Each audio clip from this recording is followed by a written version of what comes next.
અને પછી યાર તું આવું કરી ઇજ્જત ના ઝઘડા ના થોડા એટલે બજારમાં જવું હોય તો પૈસા ના થોય યાર. તું તો હા બાટલ નીકળો યાર એટલે મફત લેવું છે કહું મફત ની વાત તાણી તો હાલ દે મફતે. જાન લાવો 1400 રૂપિયા લાવો તમે.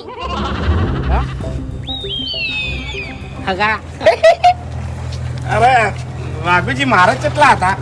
કરણ 100 રૂપિયા વાન પાછા આલજે. અધરું વાઘુજી પૈસા વધારે નહીં, એક વસ્તુ પાછી આલવી છે મારે. ના રમેકડા પાછા ના આલોય. એટલે પણ મફત સમજી લીધું એટલે તો. મારે જો લાસાર્યું યાર તાણી પછી મારે વકડ શા મુઠે આપવાનું. વાત સાચી છે. વાઘઈ શાંતિ રાખો કે લ્યા તું માપે બોલો. હા આવું કરવાનું એટલે હગાજી આ લાઈન અલ્યા આવું પણ- ના કરવાનું હોય તાણી. જો કશું કહી આ તો કોઈ મફત ના આવે. એ પેલા તો હળવે બોલ ને કે દોત પાડી નાખો મુઠાના બધા હમણે આ ગોદડું હોય. તમે લાવજો 1400 રૂપિયા બે વસ્તુના. અરે છોકરાને વગાડતા નહીં આવડતું.